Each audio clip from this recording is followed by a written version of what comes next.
Welcome back to Harbor. We've got a look now at the new presidential race as it shaped up this weekend in the key battleground states. Joining me, the expert, the NBC News political director, Chuck Todd, with the latest shifts in that map. Chuck, thank you. All right, Chris. Well, let's look at it. Here's where we were last week. Obama 228, McCain 200. Well, here's the big changes. Florida was a state we shouldn't have been. It needs to go back in the McCain column. Lean McCain, Palin bump we've seen there. All the polls showing 5+. You see that moves him up to 227. A state that we went ahead and moved in the Obama column is New Mexico. It's probably a state we should have had in the Obama column a while ago, but that moves his number to 233. That's where we are. It is dead even. Now, we can play on the margins here. The Pacific Northwest, thanks to Sarah Palin, we've seen suddenly Obama's lead went from double digits to single digits. We're seeing the same thing happen in Minnesota. Didn't see it in Iowa, but seeing it in other states.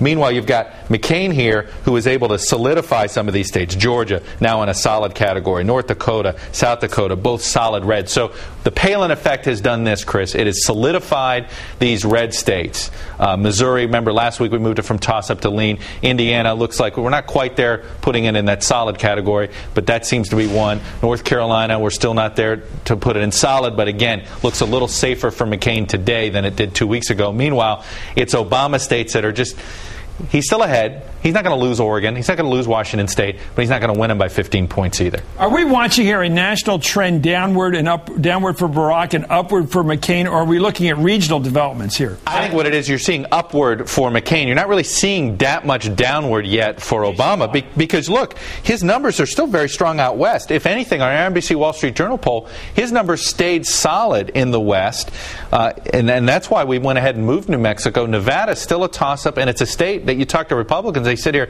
this voter registration advantage that the Democrats have, they don't know if they can overcome it. And Colorado, look, that's where Obama is today, making multiple stops. So be curious to see if there's any Palin effect now that this is already, she's been to Colorado twice. We're seeing, by the way, that Colorado is turning into, if we're trying to figure out one of the 3 or 4 states that are going to be, you know, the famous Tim phrase, Florida, Florida, Florida, or Ohio, Ohio, Ohio, Colorado's one of those. Colorado, Colorado, Colorado. Is it possible, it's all new here, that the Obama people know something we don't know? That they're huge financial advantage. They're not constrained by federal spending limits. They've got their own money. They just raised that $66 million this month. They've got this incredible registration drive, this Get Out the Vote campaign. They've got like 300 people in Ohio. I talked to Senator Glenn the other day. 300 people, and usually there's 30 people in those kinds of states. Paid field workers.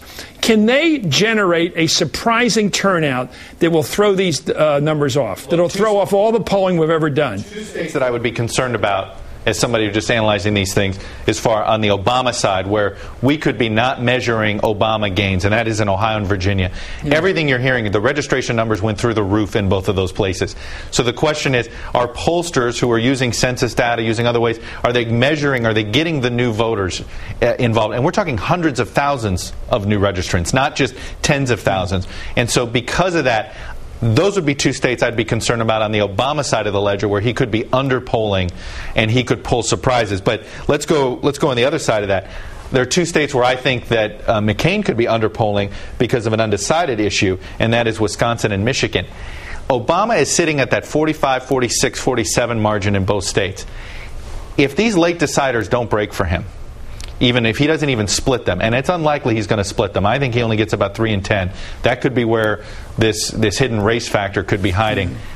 It's Wisconsin and Michigan that you could see where McCain could pull surprises, where this blue-collar, the white working-class voter who's sitting there, who's voting Democrat for Senate, voting Democrat for Congress, voting Democrat for state legislature, may not be ready to pull the lever for Obama. Do we know if the Clintons could pull him over?